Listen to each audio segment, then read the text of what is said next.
This is the Comics Alternative, on location for Free Comic Book Day at Heroes Aren't Hard to Find.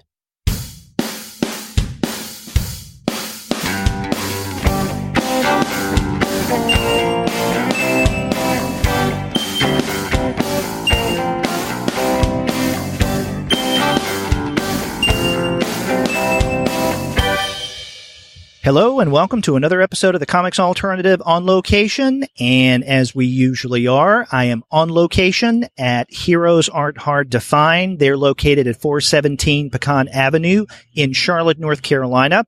So if you're in the area, be sure to visit Heroes Aren't Hard to Find at 417 Pecan Avenue. And usually I'm here at the shop on a Wednesday night around the middle of the month. But this being Free Comic Book Day, May 5th, I thought that I would come to the shop and do the on-location show for May today. And this place is very, very busy. There are lines. They've been here since, I think, 5:30 in the morning. I haven't been here that long. But yeah, they're very busy here. And lots of customers. In fact, a couple of the customers right now are sitting in front of me. I have actually a father and son team, David and Adam. How are you guys doing today? We're doing good. Glad to be here. Just coming by one of the comic book shops that we visit here in Charlotte. And we did not expect it to be this lively of a crowd here. Nope. But, you know, a lot of people like comics and a lot of people are excited about Free Comic Book Day, and we're one of them. So we stopped by. So what kind of comics, Free Comic Book Day titles did you guys pick up? I haven't actually gotten anything yet. Ah, okay. So yes. You're right here talking with me instead of getting the free stuff. We didn't get in line yet, but we're looking forward to, you know, and we're kind of traditional comic book people. If you want to, when I grew up watching, you know, Spider-Man, Hulk, you know, obviously we watched the Incredible Hulk show on TV with Bill Bixby, you know, that type of thing. Oh yeah. And then my children, from me having a love of comics, and I had a brother who was an artist and he used to draw comics. So now the next generation is, you know, bringing them to comic book stores, and we download comics on our iPad, you know, things like that. But we're looking. So you're a comics family. We are. When we have that, you know, Charlotte has the Comic-Con, the little Comic-Con downtown. Mm-hmm. We always think about dressing up, and then we only end up wearing a T-shirt because I got a big family, but we're always excited about it. And now, you know, obviously the Avengers movie is out, so we're hyped up about that. So, you know, that's probably what we were looking at. Did they have any Avengers comics, you know, in the free? That's probably what we would try to find. Yeah, there's some of the Marvel stuff, the Free Comic Book Day titles, and I think there's one Avengers title. Okay. So you can go in there and get that. Now, you were telling me before I cut on the mic that you've already seen the new Avengers movie twice. Yes. Putting me to shame because, as I said, I haven't even seen Black Panther yet. Well, I'm a movie goer. I was not able to go to the movies a lot as a young man. We had a big family. So now movies are like an event. It's not just, you know, it's an event. So when I went opening night, it was very exciting because you had people oohing and ahhing over every time Captain America showed up, every time Thor came out. They did that anytime any character that hadn't been in it the entire thing came. Anytime anything happened, it was applause. So it was the first opening night was comic book people, I felt like. Okay. With people that were excited. And the second time I went, I think was more just the general populace. They were just a little subdued. Mm-hmm. But all in all, I just think the movies generate interest in comic book, whether it be, you know, DC, Marvel, Dark Horse, or, you know, going into some of the alternative. It just generates an interest before your average person that may have thought, I don't want to watch anything with people in tights.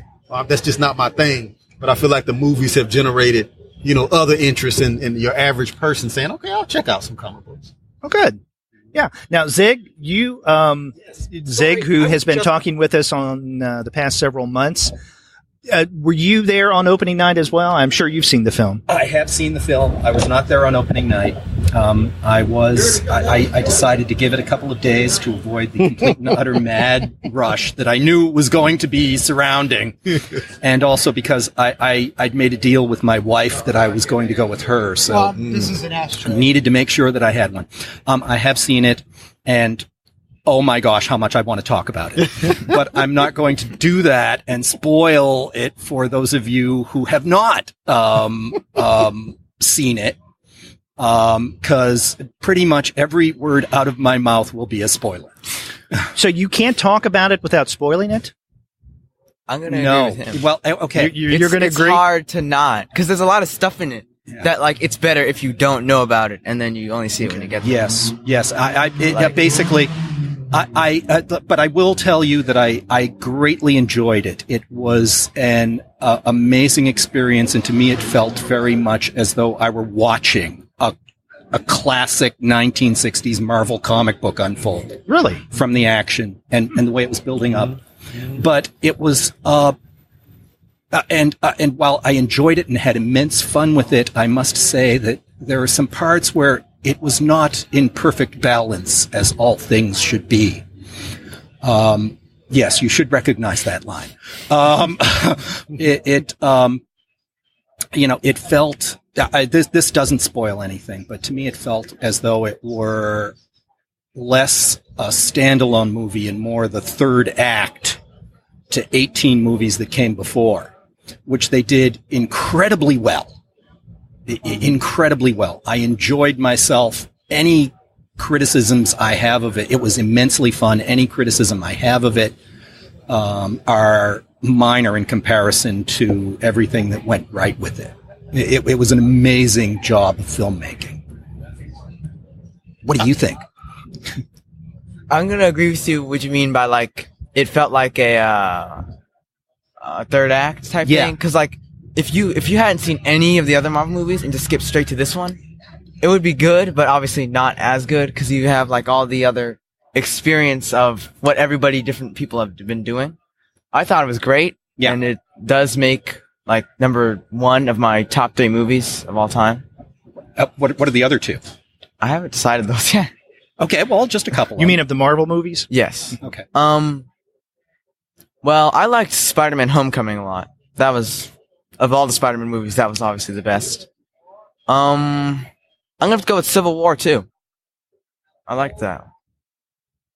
And I actually think that's part of the appeal, is to not have it totally as a standalone movie. That's why it's been so successful, is because we're building to something.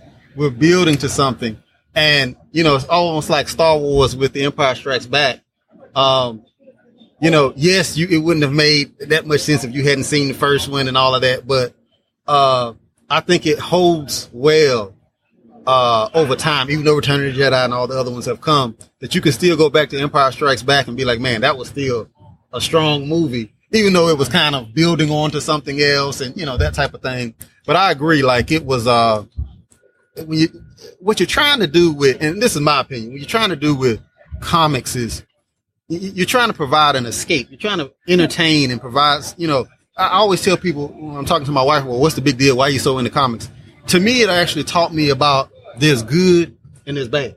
There's some people that, you can debate whether, like, even with Thanos, I mean, okay, was he totally evil or was he trying to do something that was somewhat? Yeah. But at the same time, it always gave me that you have to fight sometimes even someone who has good intentions.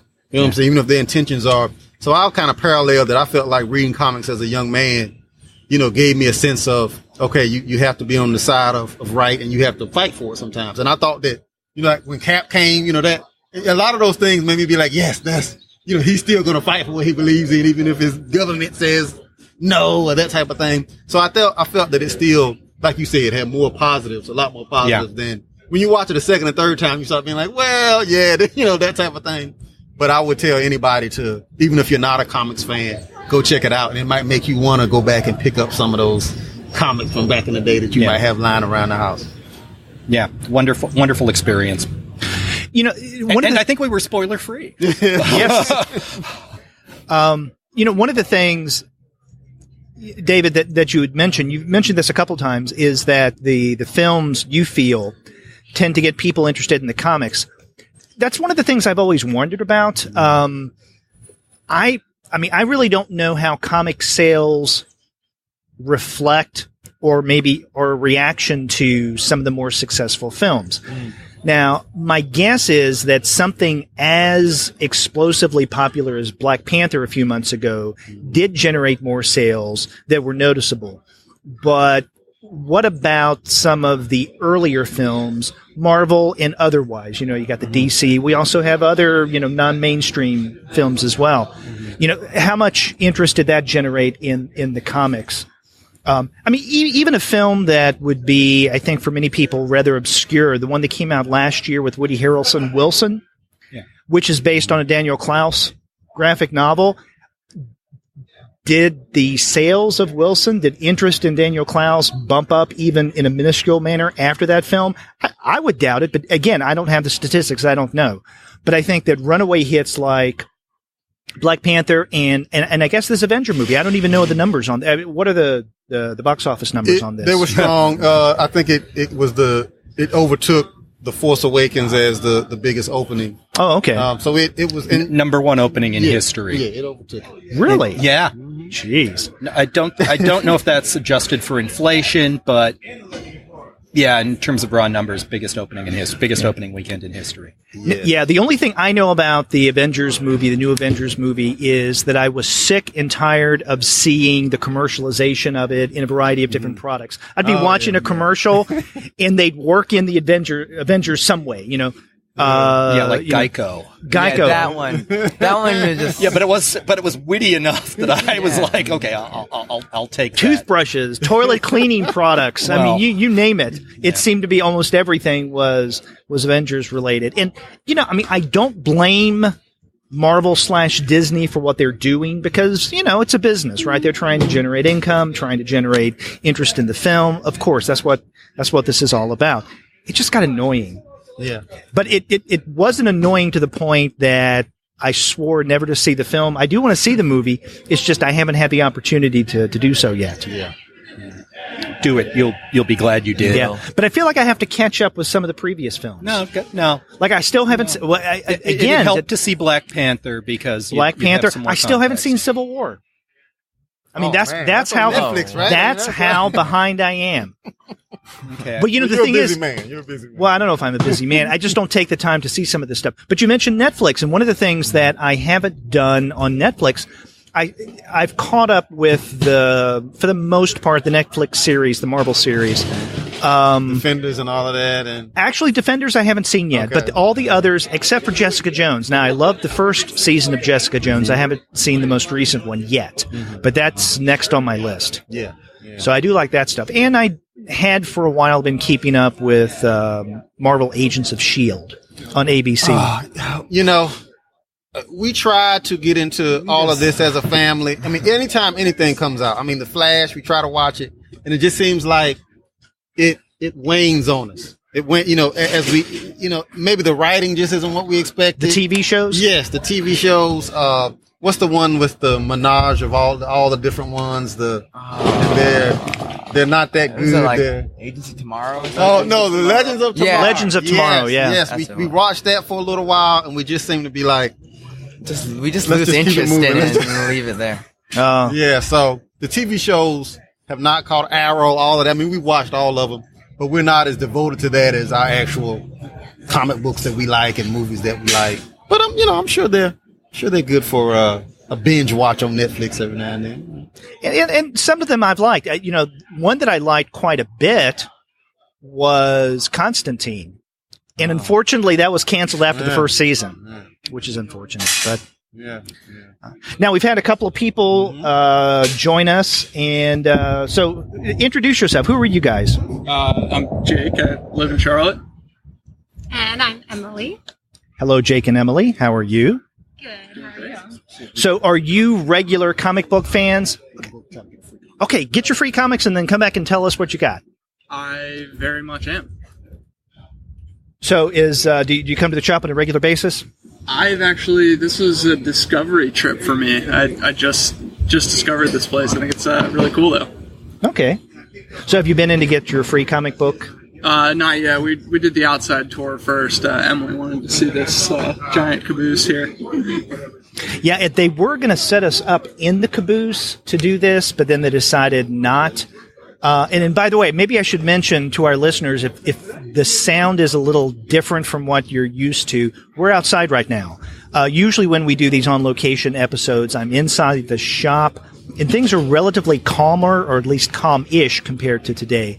But we're set up outside in the back, and we're right next to, I guess, a series of tables with a canopy that in another, 30, 40 minutes or so, various artists are going to come set up and do some signings and whatnot. So I think it's relatively calm back here now. But if you hear ambient sound that sounds like street sounds, there's a reason for that. It's because we're outside, not too far from the street. So there you go. I'm sorry. I was just setting a context. No worries at all.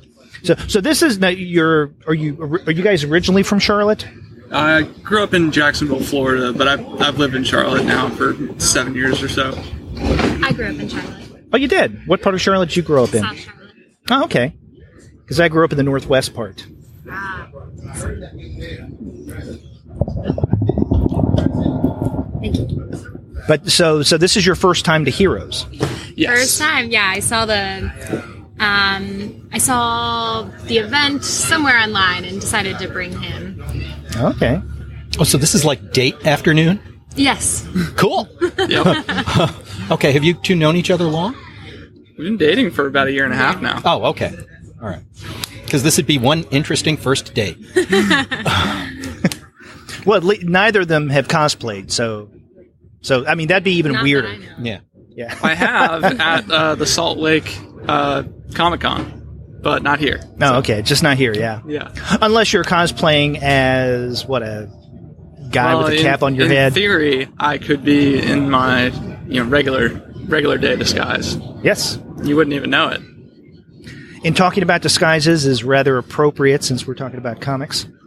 Okay, so who is the bigger comic reader between the two of you?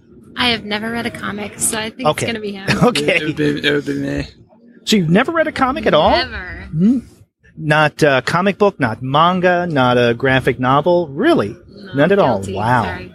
That's okay. That's okay. I'm here, though. I'm being exposed to it. Yes. First step. And there are free comics in there, so you can expose yourself for free. Although that sounded weird. I'm sorry. So what kind of things do you read? So it's a function of reading, watching TV shows, the movies. I watched all 10 seasons of Smallville, bought all 10 individual DVD sets, wanted to buy the 10 season collectible, but my sister said I couldn't justify that because I already had the individual DVDs. I've read Watchmen. Brandon Sanderson's got some really good graphic novels. And then I've read a lot of the Justice League comic books and Spider-Man throughout the years as well. Batman's pretty good too. I really liked it's the Dark Knight series that everyone talks about, but I'm blanking on it now. Frank Miller's The Dark Knight. Yeah, The Dark Knight Frank- Returns. yeah, I love those. Classic Those were from the great. 1980s. Yep. That was so a long time comic book superhero fan across all kinds of media. Did you read Frank Miller's most recent return to The Dark Knight? I didn't. I saw that he did that, but it's on my list now to get to. My backlog of books ever since I graduated from college has grown substantially. So someday I'll get to dig into it and really work my way through the list. Now, did you read that, Sig? Yeah, I did it in direct. While everybody knows that I am so incredibly into Marvel and have been avoiding DC for a while, I couldn't resist going back to The Dark Knight. It was good. I didn't find it as emotionally satisfying as the original. I mean, because, how can you? Mm-hmm. Which was it better than Dark Knight 2? Yes, but I'm going to leave that. I would like to get more to the contemporary stuff. We have been taught, it is Free Comic Book Day. One of the topics is what are you reading? What looks good? You want to try Tank Girl? Okay, so that's one of the choices that you made. Yeah. And actually, one of the great things about Heroes, I was really impressed at how many free comics they will let you get. Now, when I used to do these on location shows, Free Comic Book Day and otherwise, it was my local shop when I lived in the Frisco, Texas area. And there was a shop in Plano that had been called Lone Star, then collected, then it was bought by a man who changed the name to Valhalla. But every Free Comic Book Day, they would give away 10. And I thought that was a lot. Yeah. Now, what is it, like 20 at least? Yeah. 10 on a side. So it's yes. So they give away here. So that's quite a bit. But one of the ones that, getting back to what you were saying, that you decided that you wanted to get is the Tank Girl one. And this is a Titan one, right? Yes, because they put out Tank Girl. Okay. Yeah. I mean, I think that's the history of Tank Girl, who's this character came out of, I think it came out of Deadline in the 1980s. You've talked about Tank Girl before on these on location shows. Girls? Yeah, Tank Girl and Deadline. It's a great series. It's a total kick-ass woman who in basically it's the female Mad Max. Post-apocalyptic Australia, she tools around the desert in a tank. And there was a film version of that came out. Was it in the early 90s? Early 90s. Lori. Oh, I forget her name. Not as successful. No. I think when people look at comic book movies from that period and they say these people really didn't get it, I think that's one of the ones that they just really didn't get the whole sense of what Tank Girl was about. But just waiting for Netflix to bring it back. Waiting for because Netflix will find somebody who appreciates it and says, "Yeah, let's do that." No, which is a perfectly valid point. I think they do that really well. Well, I think that's the beauty of a Netflix catalog, though, is that you don't have to release it to a broad audience. You just have to release it, and that one person signs up, and you just keep going from there, and then it's there forever. So, as long as the back catalog keeps growing, it's pretty satisfying. You talk about Daredevil, and the movie wasn't all that satisfying, but the series was phenomenal. Absolutely. Yeah. I was terrified that Ben Affleck was going to be a bad Batman. Then he was the most redeeming part of that movie. We're in a dark place here. I mean, in many ways, bringing up some sore points. Yeah, I don't like bashing things. But yeah. Okay. I mean, Ben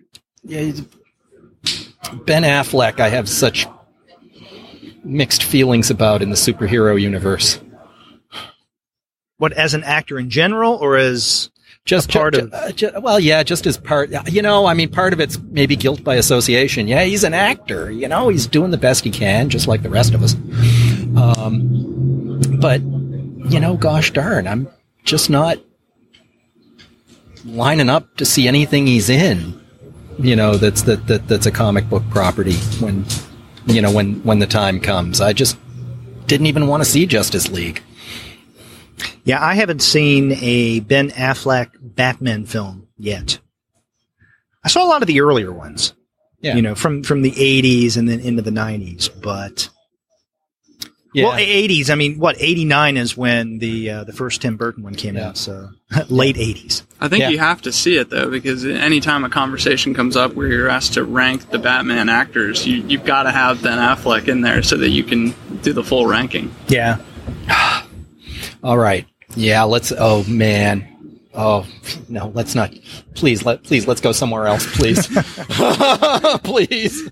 Okay, well, let's go to what else you chose to get, Zig, and maybe you can give these guys ideas of what to pick up for Free Comic Book Day. Well, okay. Well, let's talk about the stuff that everybody will know first off. Yeah, there's some Star Wars Adventures, oriented more for kids.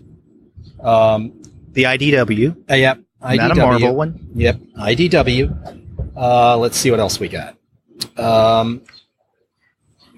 Okay. Avengers, of course, Spider-Man. Got to get those. And quite frankly, I'm going to read. Basically, I get those because then it's another thing for me to send to my nephews and have my sister-in-law hate me even more. So in these, are they going to touch on the Infinity War and kind of what don't know yet. I just got it. That's going to be the fun thing. Yeah. How much have you seen Infinity War yet? I have. Okay. I loved it. Yeah, I did too. Yeah. Oh, yeah. Yeah. Derek hasn't seen it. Yeah, yet. you were talking about that earlier. Yeah, we're going to talk about the Thanos in the room. Yeah. Go ahead. Okay. Listen, when it comes to comics or entertainment in general, I'm not one of those who gets pissed off at spoilers. Knowing that something will or won't happen, for me, really doesn't feed into my enjoyment of a particular narrative. That's fair. Okay. Let me qualify that. I guess it depends on the story. So, for instance, if there is a film, TV show, text of some sort, whether it be a novel or a comic, graphic novel, if there is some kind of suspenseful twist, yeah, it'd be better if I didn't know that. But it doesn't ruin it for me. I'm not one of those who gets angry when someone tells me what happens in a story later on, because it's not the end point. It's the journey. It's the process of getting through the story that I find more satisfying than something toward the end. And then, whether I know it or not, it gets wrapped up in that way. So if you spoil something, I won't get upset. All of that is just to say. All right. Well, let me give you. Let's finish with me showing you some of the comic books from today, works. and then we can do some. And then we can get to Infinity Wars. Okay. Okay. Berlin. Definitely Berlin. That is a big one. Now, had you been reading, Zig, any of the issues of Berlin? No. Okay. It looks good to me. Yes. Now, Jason Lutz is going to be coming out with the complete Berlin, I think, in the fall, and it's going to be September, October, something like that is when the complete series is going to be released. Berlin, I can't remember how many years it's been published through Drawn and Quarterly, but it's been published in pamphlet or comic book format. Oh God. For a long time. And it's 20 some issues. I think the last one was just recently published. And there have been 2 volumes of Berlin. I think Drawn and Quarterly's coming out with the 3rd, but they're coming out with a complete Berlin in the fall. And in fact, I hope to interview Jason Lutz when that does come out. I've already talked to the publicist at Drawn and Quarterly about that. But that's a big deal. And this is a story, a long-form narrative that is long in the making. So if you haven't read any Berlin until now, you're in for a treat. And I don't even know. I mean, I saw this, but I haven't taken a look at it yet. I don't know if this is the first issue of Berlin. Do you know? Don't know. Okay. Don't know. I'm looking to discover it. That would make sense. Yeah. Then we've got some other, some other stuff that I haven't seen yet. The Metal Baron. Jodorowsky, yeah. Yes, just because of that name. Shadow Roads. Seth was actually recommending that I read this. Oh, Shadow Roads. That is the follow-up of to Sixth Gun, right? With okay. Cullen Bunn. Yeah. Yes, Cullen Bunn and Brian Hurt. Okay. Yeah. Now, had you read Sixth Gun at all? Nope. I didn't read the entire series. I think I read the first 2, maybe 3 volumes. It's good. It's Western horror mashup. Cool. Yeah. All right. 2000 AD Regend, just because I'm big into 2000 AD. And, Regend. Okay. Yeah. Let's see what that means. So, there was some good 2000 AD news this week. When we found out that Babs Tarr was going to be doing some artwork for Judge Dredd in the 2000 AD summer special. So, yeah, well, she does such great work with Batgirl on the Batcycle, putting Judge Dredd on the Lawgiver. I'm looking forward to it. That's interesting. I mean, I wouldn't have thought that Babs Tarr and her art style would be 2000 AD stuff. I mean, I wouldn't associate her with 2000 AD, but I'm glad to see the transatlantic, brain drain going the other way for once. Instead of Brian Boland coming over to the U.S. and doing Batman, let's have Babs Tarr doing Batgirl go over to England and do Judge Dredd. Yeah. Now, some of the other ones, there's one I got just because of the title, Maxwell's Demons. I have no idea what it's about. Who's the publisher? Vault? Yeah, Vault. Yeah, I'm not really familiar with, I guess, any Vault titles. I've heard of Vault, but have you guys heard of? I haven't. It's a smaller press. It's relatively new, I think, over the past just 2-3 years. Maybe I'm wrong there, but at least I hadn't started hearing about Vault titles until a couple of years ago. Yeah, and this is why I like Free Comic Book Day. You get here, you try out some. It's the smorgasbord of let's try it out. Let's go for it. In fact, that raises an interesting topic that I've always found fascinating about Free Comic Book Day, and that is, to what purposes do publishers put their offerings for Free Comic Book Day? So there are, you mentioned that Free Comic Book Day is a great way of introducing yourself to titles that you wouldn't already know. Now, some of these Free Comic Book Day titles, this year and in the past, serve that function. In other words, they assume that the reader is not familiar with the property, and so whatever issue you get, like maybe this Berlin issue, if this is a reprint of issue number 1, is a way of getting people on board.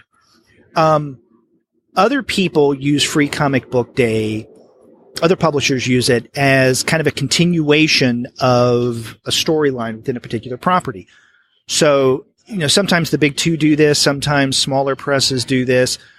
So if you get the Free Comic Book Day issue of, whatever a publisher offers, then it's a continuation or maybe even a supplement to what's going on in their story world. And so it enhances what you already know instead of introducing you to that. And then what are some other purposes that publishers put to Free Comic Book Day? I was just thinking, it's not so different from the Silicon Valley model of offering your service for free to get people hooked and then keep them on. What I was really curious about actually was, this is probably more printed form comics than I would have thought are out. Just mentioning all these smaller publishers, I'm just not aware of them at all. And I'm a huge fan of Marvel and DC and then some of the other graphic novels that have come out. But beyond that, it's pretty hard to get introduced to some of the smaller presses unless you get exposed to them up front. Yeah. So here you are speaking to something that we mentioned. It's a way of introducing a particular title or even a publisher to a readership that may not be aware of anything other than, let's say, DC, Marvel, and maybe, Image or Dark Horse, some of the biggies. Yep. Yeah. From my perspective also, I've got Disney Princess now and DC Superhero Girls. Now, that isn't something I'm personally looking forward to reading, but I happen to be going to a derby party this afternoon with, a really good bunch of friends who've got daughters in 6th grade, and I'm constantly supplying them comic books, usually of accomplished, dare I use the word, kick-ass women. So just to keep them going, because, I raised 2 daughters myself. So I'm quite happy to bring them into a world that still has a little bit of a negative context about it among parents who believe that their children shouldn't be reading comic books because they're comic books. On the other hand, I never would have gotten to Shakespeare if I hadn't been reading, Stan Lee and Jack Kirby. So I've never understood that. Like, why would a parent want to deny their child any kind of storytelling medium? Even video games, right? Some of the video games today have the most sophisticated narratives on the planet and the most emotionally resonant stories. Exactly. I would want my kids exposed to concepts, ideas like that. I'll keep the relationship questions out of this. Okay. But how do you, well, no, actually, no, I won't. How do you feel about this? No, I agree with it. I love storytelling, and I love that he likes this version of it, although I'm not exposed to it. So, yeah, no, I completely agree. Any form of storytelling and putting yourself in someone else's shoes. And We're getting there with you. You're watching Game of Thrones. I'm watching Game of Thrones. Fan of Jurassic World. Yes. Actually, the first thing George R.R. Martin ever got published was a fan letter to Marvel Comics. Really? Yes, actually, that came in my Tumblr feed, I think, from Will Wheaton a few months back. But and I believe it also appeared in a, I'm not sure which one, but I believe it appeared in a recent comics documentary on NPR. But yeah. One of my most recent photos at Comic-Con was with Will Wheaton. It was awesome. They before you got in the line, they said no touching Will Wheaton. So my family and I always say that when we're joking. We always say no touching Will Wheaton. He was the nicest guy. He was incredibly nice. Talked to us for a couple seconds. He had 1,000 people in line waiting to see him. Yeah, and he's also a parent. I haven't met him myself, but just from his online presence, he's also really upfront that he struggles with chronic depression. Yep. And it's rare for a public figure to admit something like that, and then walk. He talks the talk and then he walks the walk. He tells you about it. And, I see Captain Marvel in the background over here. Yes. The Captain Marvel, Shazam, not the and not Marvel not interloper. Carol, not one of the iterations of the Marvel interloper. Yeah, I was trying to get some of the cosplayers over here. No, and I'm sorry I interrupted you, but his costume was quite striking, and I wow, geez, that's an elaborate big cheese. Yeah. Oh, the big cheese, right? I loved Shazam growing up, but anyway. Yeah. I digress. No, it's interesting what you guys are saying because, Zig, when you mentioned your family members not I guess your sister? Not wanting her daughters to read comic books. Yeah. I was wondering, I mean, do parents still object to comic books? Now, that used to be the case.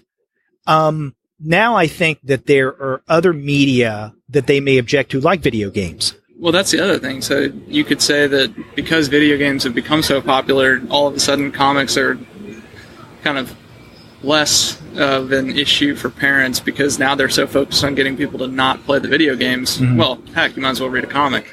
Yeah. You're not shooting something yourself. Yeah. Okay. Do you read comics on tablet or purely in print form? I did. Because I am a fan of British comics, I was getting them on tablet because it didn't take a month for them to get over to this side of the Atlantic. I just really prefer the print form. It just speaks back to me of sitting there, looking through them, having a blast. I would agree with that. And I'm blanking on the name of it, but my favorite graphic novel of all time it's a Superman one. It's not about Superman, but it's about a boy named Clark Kent who grows up and discovers that he has superpowers, and then he kind of lives in a world where people are aware of Superman the comic. And so it's kind of a weird alternate universe where he grows up to take on that persona, but having people aware of it. And I remember I first read it on Kindle, and it was the most incredible comic story I'd ever read, and it really, I loved it. I read it twice on Kindle, and I was zooming in on all the photos and trying to get a sense for the spreads, and then I eventually bought it in print form. And I remember there's a scene where he goes camping alone at night, and then he wakes up and he's flying over Kansas. And that scene, when I open it up in print form, is one of the most incredible artistic spreads I've ever seen. But I did not get the sense when I saw it on my Kindle what that looked like until I saw it in print. Pretty incredible. Yeah, I just go old school on comic books. Also I like doing the whole. It also allows me to do things like give them to nephews and nieces and kids in the neighborhood and. Just sort of pass it on. So one of the functions to me of Free Comic Book Day is finding stuff that I'm going to pass on to other people. Well, what about Halloween Comic Fest? Because what you can do is, especially with those smaller comics, you can get a pack of them, and for Halloween, instead of giving out candy, you can give out the little comic books. I'll be egged. In my neighborhood, If I don't give out comic books, you mean candy? Yeah. If I don't give out candy, if I give out comic books instead of candy. Woman down the street from me gave out little flashlights, and all the kids going around the neighborhood sort of immediately, within about 20 minutes, half an hour, sort of got the word around it. No, skip that house. Don't even bother. You're not getting candy. It was amazing to see that happen. To read your comic books well, it was a tiny little flashlight. It was more a safety thing. She's an engineer. I take your point.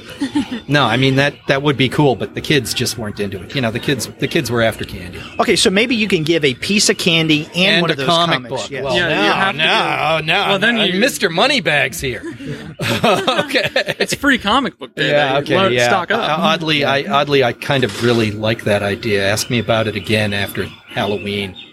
Do they have Halloween Comic Fest here at Heroes? I don't believe I haven't seen it. Really? Okay. Because that's like I don't want to call it a mini free comic book day, but it's something like it. At least at the shop, my old local shop when I lived in Texas. I mean, they would treat it like free comic book day, and instead of people cosplaying like we have a lot of people here, Shazam and otherwise, people would dress up even more so in terms of Halloween costumes. And so they'd come into the shop, they'd get their free Halloween comics. There would be artists who would be at the shop sometimes as well, signing, all that. Cool. So it's like a smaller version of that. I didn't know if they did that at Heroes. Yeah. No, I haven't seen it. Okay. But not a bad idea. Yeah. Getting back to some of the other books that I see that you had gotten, some of the free comic book day issues, I saw Barrier, Yes. Yeah. Now, are you familiar with Brian K. Vaughan and Marcos Martinez's Barrier? I am not. But okay. It just from the style of artwork, it looks really good. Okay.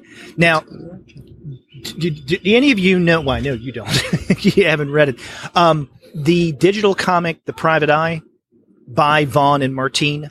I've seen it. I haven't read it. Okay, so yeah, they put out, I think it was 10 issues that came out digitally through their website, Panel Syndicate. Okay. And it was basically a pay-what-you-will model. So you could, as each issue was released digitally, you could get it for free.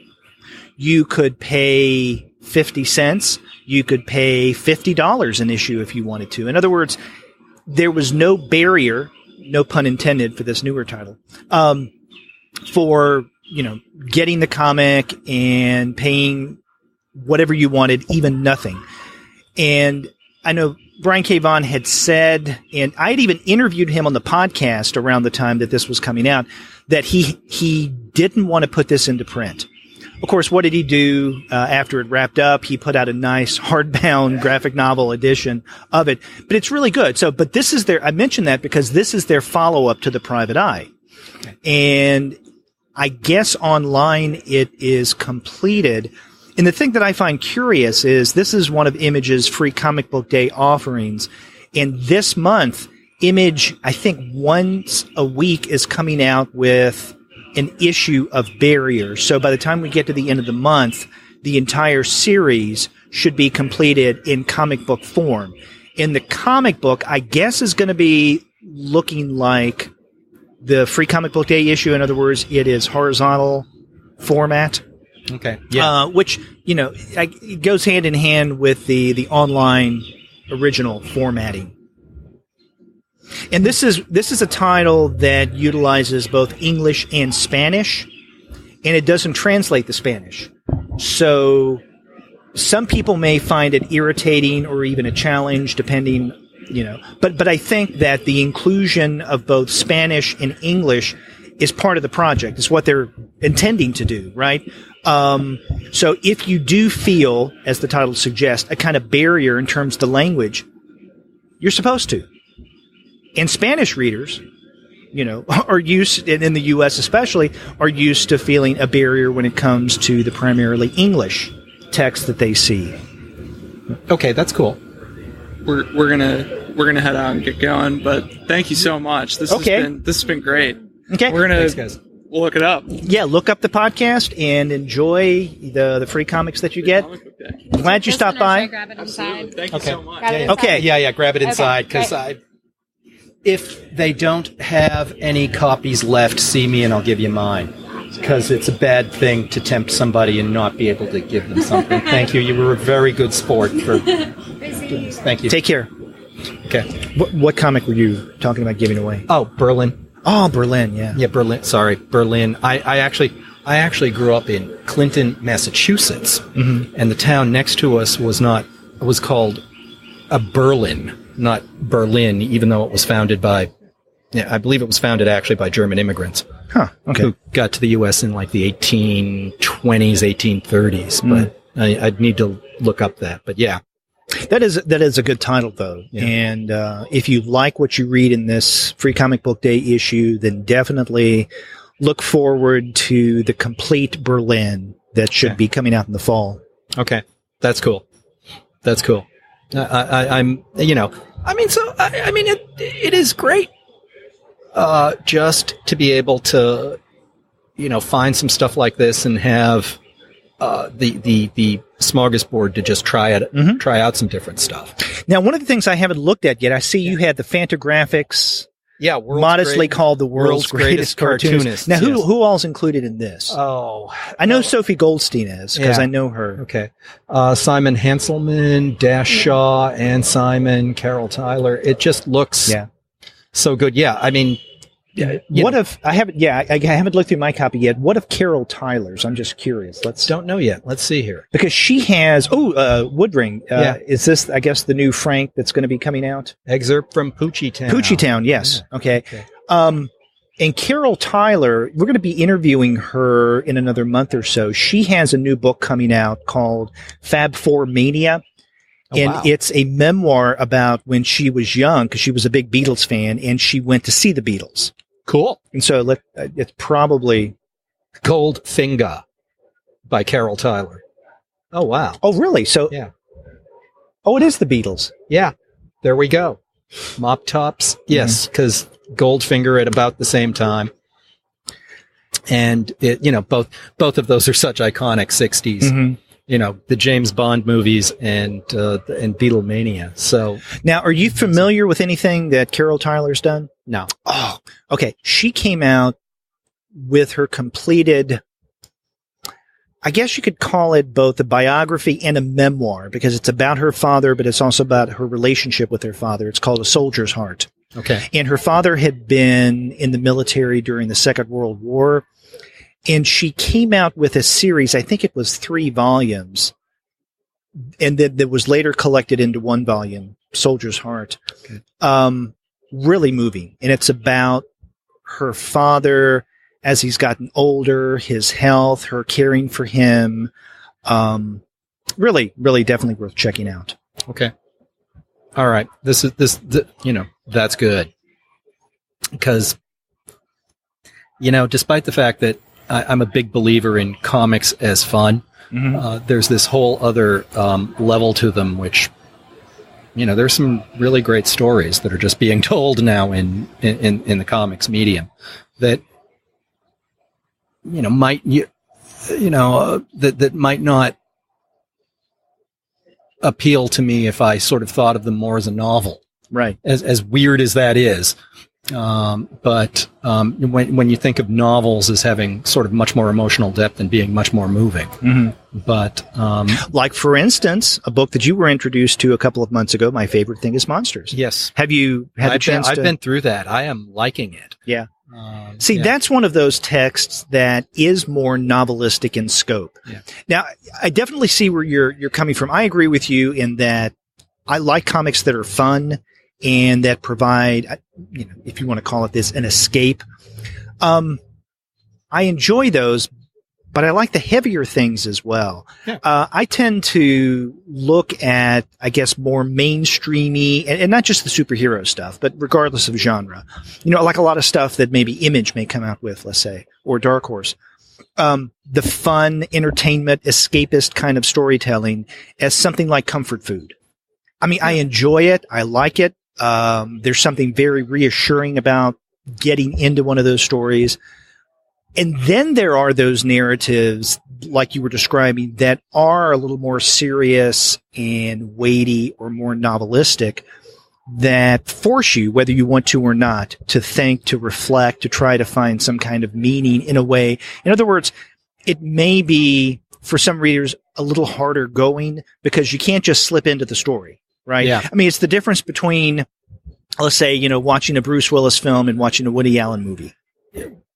Exactly. Or, if you're a big Mark Twain fan, such as myself, suddenly finding gosh darn, I was proud when I could read an entire chapter of Jane Austen before I started just nodding off. But, and by the way, my record on Twilight, I think, is 2 pages. It is that sort of thing. You sort of get into, after a while, you sort of get into a groove of the sort of stuff you read, and you got to keep challenging yourself to read something else. Yeah. And, on the topic of Mark Twain, I mean, there are Mark Twain narratives that are just sheer fun, like Tom Sawyer.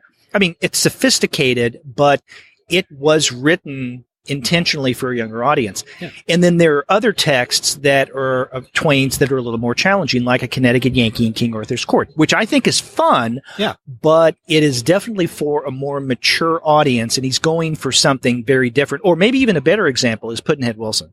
Pudd'n'Head Wilson is one of the most serious stories I think that he ever told.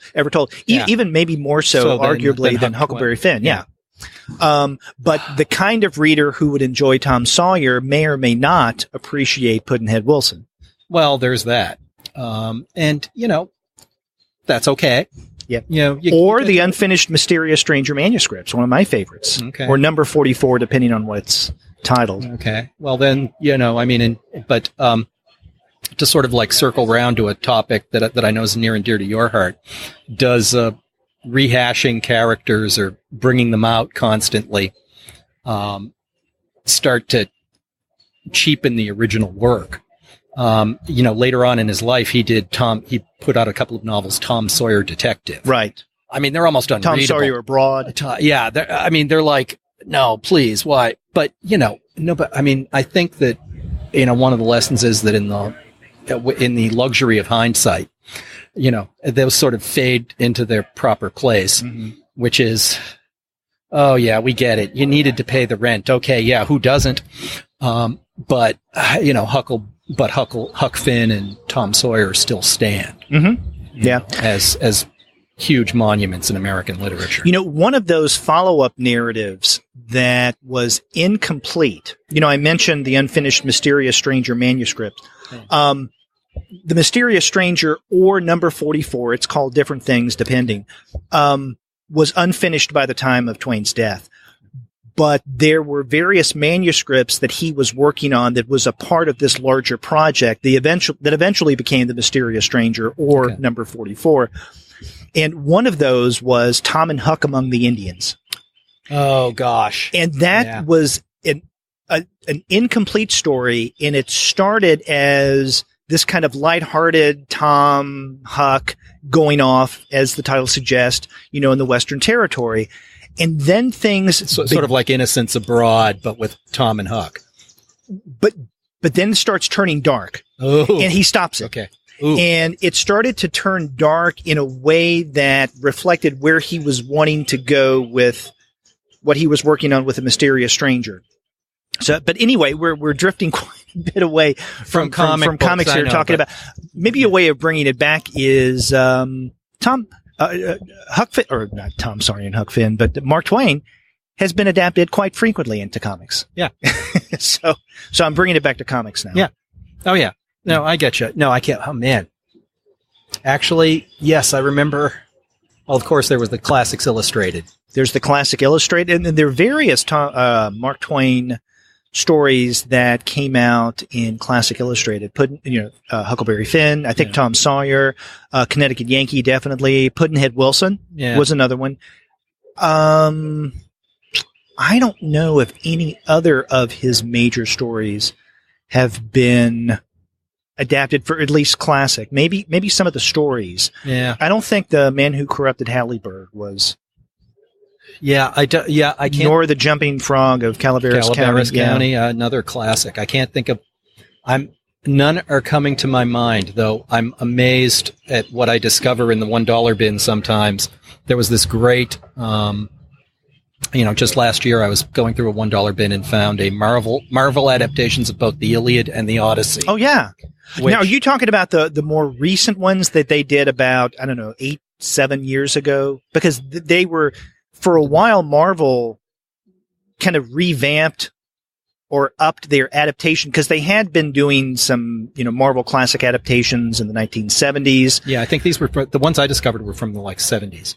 Oh, okay. And since I was reading, and since I either fortuitously or cruelly read my daughter The Odyssey when she was young as her bedtime reading, and she loved it.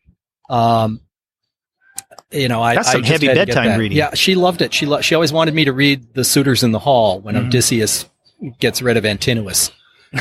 I know. She was like, okay, you want that? Yeah, Suitors in the Hall. Okay.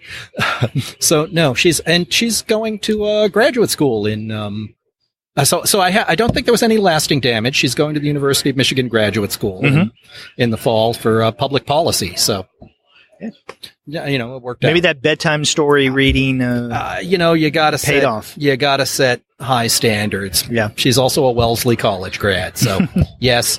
All right.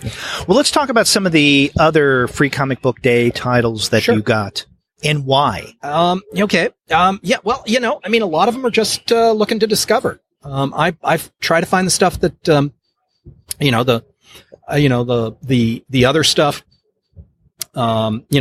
We've sort of gone through why I got Disney Princess, but is that why you also got Invader Zim? Yeah, Invader Zim. Going to pass those along to some of the neighborhood kids. DC Superhero Girls. Got to do that. Okay. What, for the kids or for yourself? For the kids. Okay. Yeah. Doing it for the kids. I'm doing that for the kids. However, Spider-Man and Avengers I definitely got for myself, and I will give those to the kids. Die Kitty Die, I Love You to Death, I think is going to be for me, because I'm not going to give it to them just yet. Dan Parent, it looks good. I like the style. Okay. James Bond 07. I know one of my nephews will appreciate this. Now, yeah, is this the first issue in their Varga storyline? I don't know. I mean, I would guess so, because that wrapped up about a year or two ago. Varga, starting in Helsinki. Yeah, I mean, it's James Bond titles are not the sort of things I would normally pick up on the shelf. See, I like what Dynamite has been doing with the James Bond property. Now, my old co-host to the podcast, Andy Kunka, was definitely an Ian Fleming fan. And so I would have to rely on him as to the comics verisimilitude, or the, how true it was to the original. And he argued that the Dynamite series were more in line with the original novels than the films were. So I would just take that isn't hard to believe. Yeah. I mean, the films sort of took the whole special effects and all that to, off on its own tangent. The novels did not have much of that, to tell you the truth. They were much more about the psychology of Bond, the, licensed killer, and his womanizing / violent ways. I mean, The Spy Who Loved Me actually, as a novel, takes place in a Vermont motel room where a couple of agents are going to brutalize this woman. It's like, it's an entirely different story from the version you see with submarines and, evil masterminds. If this goes back, and this looks like it goes back to the sort of like the original Bond, before the movie sort of took it in its own direction. So I was just curious, and maybe Varga was the first of the Dynamite storylines. I can't remember. Yeah, I don't know. But this is probably the first issue of that. Yeah, and they've got the new MI6 headquarters there. Okay. So that's one that you're interested in? Yeah. 2000 AD, of course. Shadow Roads. The Meta Baron. Relay. I have no idea what this is about. Okay, that's an Aftershock title. Yeah. And I'm assuming that Relay is a new series or relatively recent series from Aftershock. And I should know this, but the thing about Aftershock, they just come out with so many new titles that I lose track. I don't know. Are you a fan of what Aftershock? I don't tend to go for the Aftershock. I don't tend to go for the my weekly comic book tastes. I tend to go Marvel. If I discover something, I'll branch out, east of west. I still is sort of like one of the classic non guys in tights that I just greatly enjoy reading.